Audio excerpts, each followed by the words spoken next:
everybody. Welcome to What's in the Box. I believe it's Thursday. I think it's the 23rd of April, which is Shakespeare's birthday, as we all know. What are you doing for Shakespeare's birthday? I watched Romeo and Juliet. It has 9 writers, that film, not including Shakespeare. We've got some fantastic guests for you today, and I'm going to introduce them right now. Our first guest is one of my favourite new comedians. I've only seen her a couple of times, which has made me laugh every single time. It is from Leicester. It's Lauren Bird.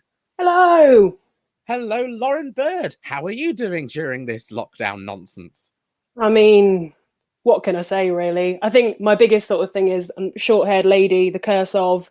Basically, at this point, there's a party going on back here that I'm about ready to call the police on. So... Our next guest is an international comedian. It is Nick Page. He's returned. Nick Page, you're the first returner to What's in the Box. How are you doing? I'm very well, thank you. Thank you for having me back. Right, I'm also, suffering from, like I can trim the sides with little clippers, but then I'm a week and a half away from a mullet. The way I cope with that is I try and make sure that my hair is off the screen so nobody can judge me. Our final guest and third guest joining us today, you will know his CV from a writer of Goodness Gracious Me. He appears on Fags, Mags and Bags, one of the best Radio 4 sitcoms out there. It is Sanjeev Kohli. Hello, Sanjeev. Pleasure to have you here. Hello, and feel free to judge my beautiful barnet because 3 days ago, it was not akin to quite like yours, Frizz, but my wife and my 2 daughters collaborated. We got clippers online and they'd done my hair, and it was a beautiful thing because it was a bit like it was the first time in 7 days that they'd all got on together. It was a bit like my hair was their jigsaw. So I'm going to farm my hair out as a kind of a, I don't know, maybe when it's all over I could get the warring parties in the West Bank to have a go at cutting my hair together. It could be a beautiful thing. That's nice. A friend of mine said she cut her own hair and it took her about 10 minutes and looks exactly the same as when she pays 70 quid for somebody to do it. And she didn't have to listen to them canking on about their stupid holiday. Well, here's the thing, right? I noticed, Nick, you're the only one that doesn't wear glasses. I'm assuming you've got good vision. I have to take these off when I go to the expensive hairdresser, so I don't know what the fuck they're doing. And it's a bit like someone told me once that he comes from a family of roofers. And when the roofer goes up and does whatever, they go up there sometimes with a game of hangman and just play a board game. And they come down. They could be doing anything. They could be doing a shit in a crisp bag.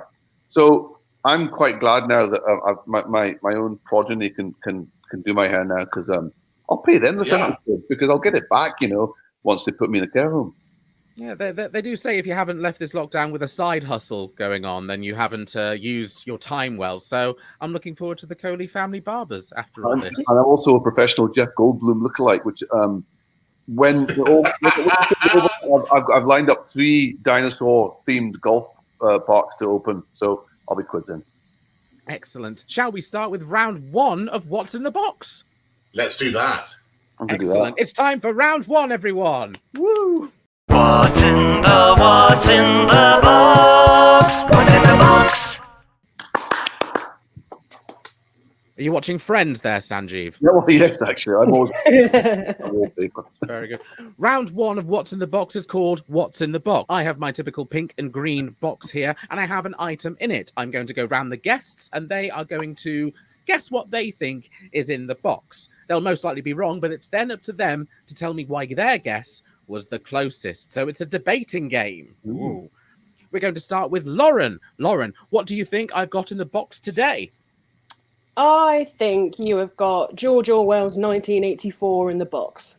Next up, Sanjeev, what do you think I have in my box? I did genuinely think of the book as well, but a copy of the King James Bible. Oh, it's book theme today. So could it be 1984? Could it be the King James Bible? Let's find out with Nick, our third guest. Nick, what do you think it is? I think you've got some biscuits in the box because I bought biscuits last time and obviously you'll have been jealous. Of course.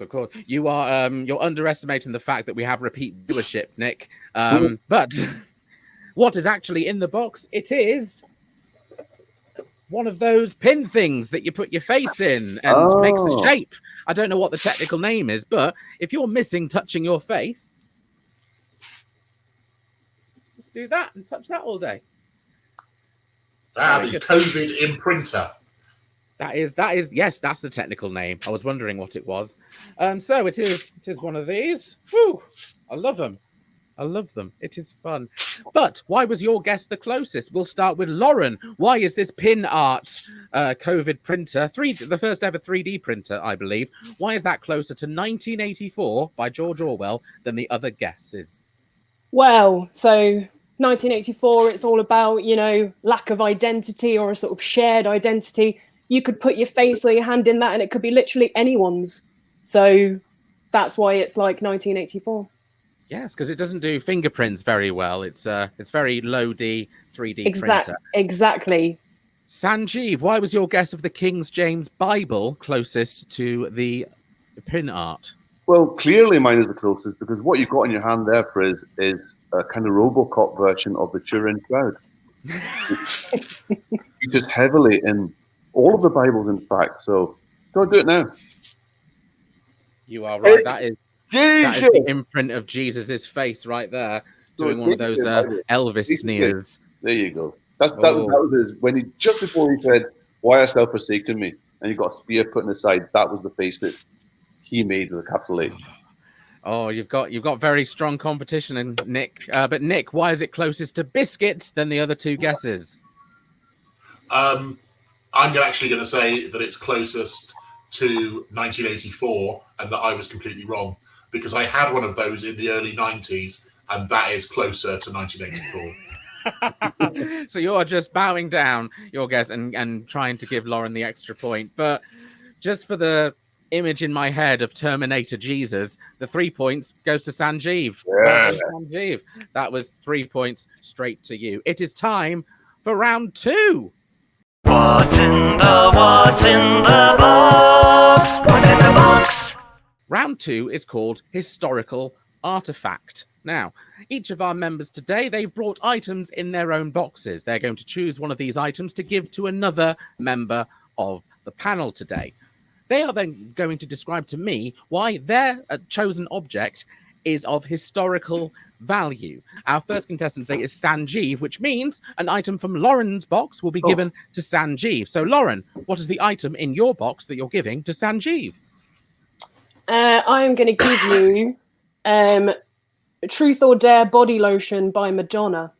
Okay, so Sanjeev, please tell me the historical aspect of the Truth or Dare body lotion by Madonna. Well, sticking on the biblical theme, obviously the original Madonna was the mother of Jesus.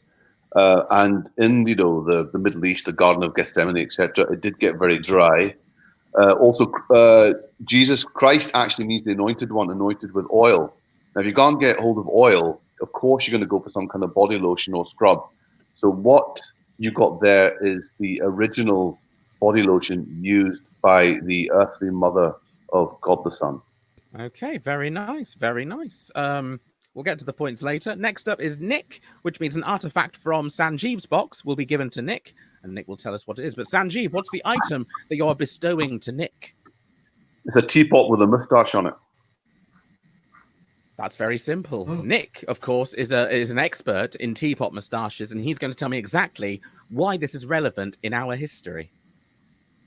Well, I'm amazed to see one in such good condition because most of them were smashed in the moustache riots of the 1930s. Moustaches being, of course, hugely popular through the 1910s and the roaring 20s. But then when it got to the 30s, the backlash against that meant that moustaches were seen as decadent.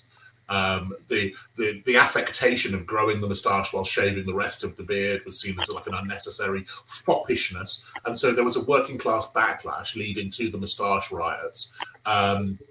It involved things like tipping over penny farthings, assaulting anybody that's suspected of owning a bowler hat. Pretty much all of the things that were later adopted by hipsters were, back in the 1930s, anathema to polite society. And so teapot moustaches, of course, were smashed alongside the dunking biscuits with special silver holders, and saucers with kittens on. Very, very rarely seen together. So this would be quite valuable. This is one of the few remaining ones in one. Oh, absolutely. No, very. I mean, I'm jealous that it's there and not here. I would put that on a very high shelf if I were you, Sanjeev. Away from cats. Next up is Lauren. So an artifact from Nick's box will be bestowed to Lauren. Nick, what is the artifact you are giving her? It is a 5-color highlighter pen with orange and 5 colors, pretty much all the colors that you would need for highlighting in one handy pocket device. Oh, that's a good item. But Lauren, please explain why this 5-color highlighter pen is of historical value. 5-lighter highlighter color pen. Very hard to say 5 times fast, especially if you're highlighting in different colors, I think. I think very significant for our LGBT community. I think we've got there. It's historical for that fact. Not all the colours of the rainbow, they hadn't got there yet. So this was probably maybe an artifact from about the 1950s before they'd quite got all the different factions of it. So that's why it's significant, I think, before we got those last 2 colours sorted out in there. Very nice. Oh, hence the phrase "mind your T's and Q's." Sure. Yeah. Okay. A popular phrase from the 50s. Yeah.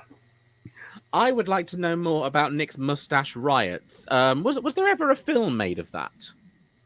No, and I mean it's an area it's sadly neglected in history, and I mean frequently on Time Team and other historical documentary programs when they're digging stuff up, a little bit of me is thinking maybe today is the day they're going to ignore all of this ancient Roman bullshit, this industrial revolution, blah blah blah. Who gives a fuck? And go for the important things like the Moustache Riots. They're going to deal with it in season 8 of Peaky Blinders. The whole series is going to be. It's building up to that. I was hoping that maybe if they did do a film of it, it could revive Tom Selleck's career. Yes. That would be perfect. He could. As an aside, I have a friend called David who is an extremely swarthy man. He looks like if John Belushi had been an Arab. That's what David looks like. And he grew a great big beard while he was away on a field trip. And then when he came back, he shaved it off apart from the moustache to be hilarious for a moment. And we convinced him that he looked like Tom Selleck and he should keep it. And he kept it for about 6 weeks. We'd have to text people ahead of him arriving to say, tell him his moustache looks good. Let's see how long we can make him keep it. And then you found out he was only holding a teapot in front of his face. This whole time. Right. I've got points to give out. Sanjeev, very quick thinking with the whole Madonna and Mary thing, making that biblical. That's 1 point. Lauren, any mention of LGBT? I am pro. That is 2 points. But because I'm so obsessed with the Moustache Riots, that is 3 points. Was there an ice cream van going by someone's house a second ago? For the second day in a row, an ice cream van has come to our bit. And everyone's assuming it's either drugs or guns, but it's actually ice cream, which is fantastic. I don't know how legal it is. Can you tell them what the actual fuck? Come, children, come to my diseased hands as I make you ice cream. I always thought is ridiculous. Kind of these mobile pedophiles were, a thing in the past. But no, he's been coming around, and it's a really, really well-appointed van he's got. And we went out, and I did get, I have to say, I did actually partake in a 99. Got a comment from Kevin Shepherd saying, "Get me a double nugget." So I will get that now. Double nugget, and I'll get a Calippo. 7 Calippos. Okay, right. A double nugget. A double nugget. What is a double nugget? It's a Scottish thing. It's so you kind of get these 2 wafer. It's like a wafer sandwich with a big dollop of ice cream in the middle. And it's called a double nugget. So it's an ice cream sandwich. Ice cream sandwich. Yeah. Double nugget. You know a double nugget. You get them in the middle. No. Double nugget is an extra large chicken bite. What's in the box? What's in the box? Round 3 is called the music round. People of What's in the Box know that I like collecting discographies and compilation albums. Today it is Queen's Greatest Hits 1, 2, and 3. Now then, we all know that this week was the Queen's birthday. That's why I've chosen Queen. We also know today is St. George's Day, which is the British artist Queen. And also today is Shakespeare's birthday. So, ladies and gentlemen, and far more interesting people, what I have done is I have got a collection of 9 Queen songs, and I have put them into a Shakespearean generator. So that The next 9 titles will be the Shakespearean-ified versions of track titles from the Queen's greatest hits 1, 2, and 3. Starting off this round will be Nick. So, your Shakespearean-ified song title by Queen is Bacon-Fed Bottomed Wenches. Fat-bottomed girls.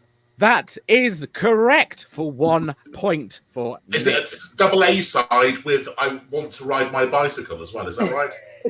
It is. But sadly, good. bicycle Excellent point, thank you. couldn't be Shakespeareanified, and that would have made the quiz a lot easier. Next up is Lauren. Your song is Nay One But Thee. I will say the first 3 are pretty easy. Oh God, I feel like I'm really failing here. Why can't? Oh, I will say the 2 middle words are unchanged. not one but you. Oh, so 1 letter out. 1 letter out. It was no one but you. No one but No you. one but you. I don't know that one. I have to say, I don't know that one. I will say it is on CD 3 of Queen's Greatest that Hits, sounds and like that's where they Hits 3. Yeah, that's where they put all the ones that didn't do that well. Next up is Sanjeev, and everyone will get this one. It is We Shall Rocketh Thee. We Will Rock You. That is correct. I got a card from Queen once which said, we tried to rock you, but you weren't in. I could go to the depot and get rocked there, apparently. Nick, your next one is I'm Going Slightly Nimble-Footed. I'm getting slightly mad. Correct. That is a point for Nick. Lauren is Alloweth Me Liveth. Give me Again, I'm life. so sorry that nearly. Anyone else? Is it Let Me Live? It is Let Me Live. That's a bonus point for Again, I've not Sanjeeva. heard of Again, I've not heard of that. that is on CD3. Why am I do getting all the apologise. CD3 ones? Sanjeev, Stand Not Ho Me Anon. Oh. Stand Not Hold Me Anon. No,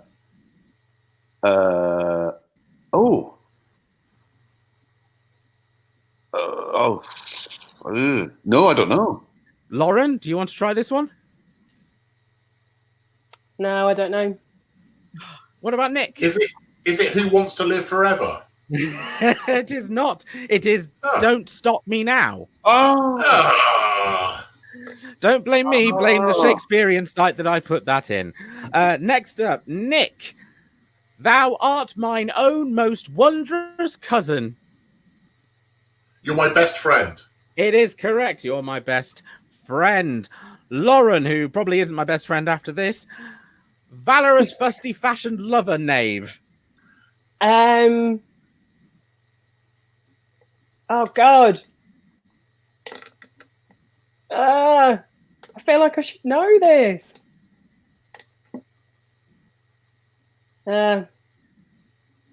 Fussle britches.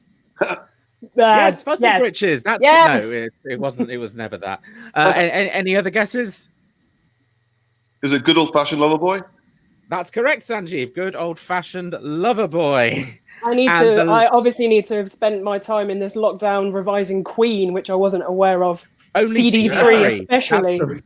7 Seas of Rye. Is that on CD3? Again, I put it on and it just translated it as 7 Seas of Rye. And so, literally, right, there are. There's about 36 tracks on this, and every single one of them, except these 9 that I'm reading out, translated as the original titles. I spent a good 10 minutes preparing this round. I'm so sorry that it's dreadful. The final one, Sanjeev, is Cater Cousins shall beest Cater Cousins. Friends will be friends. Correct. Friends will be friends. Again, that was a CD. What's a Cater Cousin? I don't know. According to Shakespeareify.com or whatever site I used, it's friend. I don't know why they translated it as cousin with You're My Best Friend and Cater Cousin for Friends Will Be Friends. I don't know. I didn't live in Shakespearean times. But that's the final scores added up there. It's time for round 4. What's in the box? What's in the box? Round 4 is called Acronym Rods. I'm going to go round the people, and you will have to choose an item from your box, which you can describe in the shortest word possible, right? So a 3-letter or 4-letter word. We're going to go round. Lauren first. What's the shortest word in your box? Oh, haven't been asked this in a while. Mike. We're going to have to see the mic to see if it's a human man or... Excellent. That is Mike. It looks like an award. It's an award for working at a library and them thinking that they're very good in getting me a present to leave that describes something else that I do. Yeah, but okay, yeah, because it's very weird handing out a microphone for a librarian award, because it's the opposite that you're wanting to keep the noise. I mean, it's down. not plugged in. Oh, that's correct. Yes, It's maybe. wireless. Yeah. It does remind me of one of my favorite jokes, which is a guy goes into a library and says, "Can I have a kebab, please?" And the guy says, "This is a library." He says, "Can I have a kebab, please?" Daily occurrence. Yeah, I can imagine. Anyway, whilst we've got you, Sanjeev, what is the shortest word item in your box? Gun. Gun, G-U-N, another 3-letter word. And Nick, what about your item? Hat. Hat. I mean, it's a hat, but I want it to be a shorter word than Sanjeev, so I've just called it a hat. Fair enough. There is nothing, literally nothing in the rules of this made-up game that says you can't do that. But because Nick's is the shortest word, this round is for Lauren and Sanjeev. Lauren, you got a mic, M-I-C, mic, right? I would like you, in a couple of seconds, to leave your room, go around the house, and find 3 objects. One beginning with M, one beginning with I, one beginning with C. Sanjeev, I'd like you to do the same, finding an object that begins with G, one begins with U, and one that begins with N. Are you ready to do this? Yes. Just leave the laptop there and go search. We'll see you in 2 minutes. Whilst they're gone, Nick, you can possibly steal their points for this next round if you can predict the items that they will bring back. So Sanjeev is going to get 3 items, one beginning with G, one beginning with U, one beginning with N. What do you think they're going to be? Grapes. Okay. An item of uniform, like that he'd have borrowed from a child. Yeah. And neoprene. I don't know something what made that of is. neoprene. There we go. Okay. And for like Lauren, wetsuit material. Like okay. With Lauren, it was M-I-C. So something with M. a Mars bar. Yeah. I. An iron. And C. Iron. Yeah, and C, a cat. Okay, they are back. Welcome back, Lauren and Sanjeev. Hopefully you've got 3 items. Yes. Mm-hmm. Excellent. Whilst you were gone, the audience and Nick were guessing what items that you'll bring back. If they've got a single one correct, Nick will be the one who gets your points. Okay. Basically, that's how that works. So we'll start with Sanjeev. What was the item you got beginning with G? Neil Gaiman's Smoke and Mirrors book. It's a very book themed, but that's one potential point. What did you get for you? Umbrella. Umbrella. Oh. Sadly, the audience guessed umbrella. Well done, Kevin Shepherd. So Nick is getting your point for that. Points off because he spelt it wrong. Nick, you just got a point. Oh, I got a point. Oh, perfect. Yes. Yeah, sorry. I thought some other random dickhead was going to get a point. Sanjeev, to be fair, some other random dickhead did get a point. Sanjeev, beginning with N, what did you get? Nail clipper. Nail clipper. Oh, if you can guess what Nick guessed, Come on, you Kevin. get a bonus point. But N. To be fair, you'll never get it. Nick thought you were going to get. Because I don't believe that this is the word that I said. I said neoprene. And I was expecting you to bring back a wetsuit. No, because that's in my daughter's room. Sorry. So close, so close, Nick. Anyway, it's time for Lauren's objects. Remember, if anyone in the audience before 5:26, don't start guessing now because that will be cheating. Lauren, what were your 3 items? The one beginning with M. Moisturizer. Moisturizer. That's a point. The one beginning with I. Iron. Oh, that's what Nick guessed. He guessed an iron. So that's a point for Nick. And finally, C. Candle. Candle. No one guessed candle, not in the audience or for Nick. So we've got the final points locked in. It's time for round 5. What's in the box? What's in the box? Round 5 is called the Quick Fire Round. This is when I ask our guests to name a number of their specialist subject items to the tune of We Didn't Start the Fire. So very quickly. The person in first place always starts first with this, so then the other two can have more time thinking. In the lead at the moment is Sanjeev.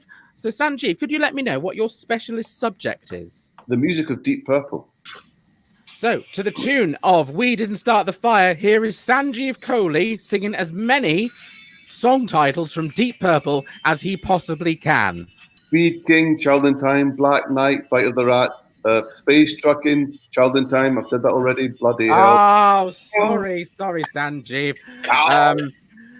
Yeah, in this round there is if you stop, if you repeat, if you laugh, then we do stop counting immediately. But you did manage to name 6, which is pretty good. In second place so far is Nick Page. Nick, what is your specialist subject for today?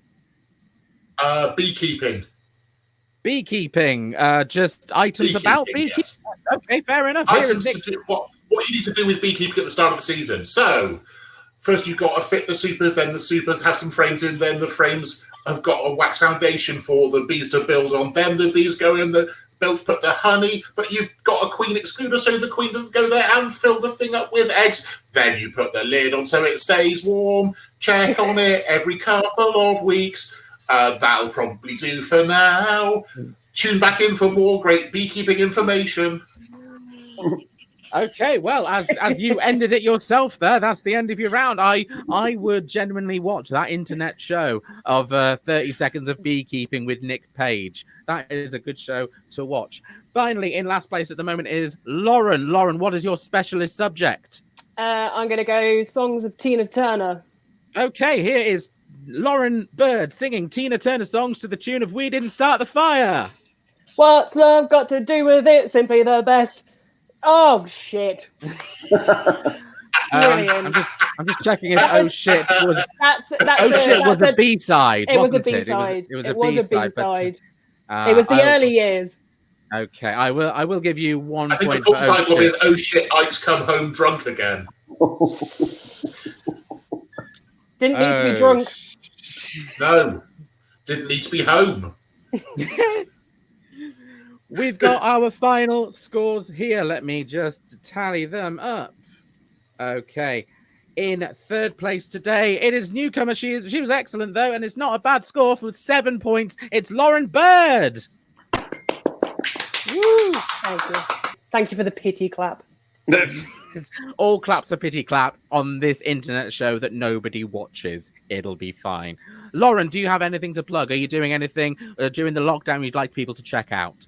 No, but I am a professional singer, so if you do want to also go to my so Two Feathers is one of my duos, another duo is called Union Avenue, and then my band is called Nana Radley's. So if you want to check us out, we're on all of the platforms. So yeah, and please book us when you're allowed to. Links will be in the description below for all of Lauren's musical projects. Very good, Lauren. In second place with 16 points, it is Sanjeev Kohli. Very good, Sanjeev. Anything that you'd like people to check out? Well, I'm going to be on BBC Scotland tonight. Susan Cameron's got a show called Socially Distant with Susan Cameron, so I did a thing for that. Series 9 of Bags Man in the Bags will be out in July. And also the whole Jeff Goldblum lookalike thing I can do online. So, yeah. Excellent. Links in the description below. Or if it's after tonight, BBC iPlayer, I assume. Yeah. Is that right? Yes, iPlayer. They still recognise Scotland, I believe. The winner of today's show, it was Nick Page with 20 points. Very good, Nick.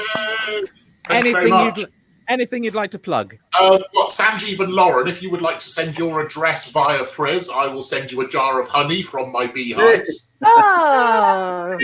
That's quite all right. And the things I would like to plug, beautiful painting of Edinburgh Castle with a sunset.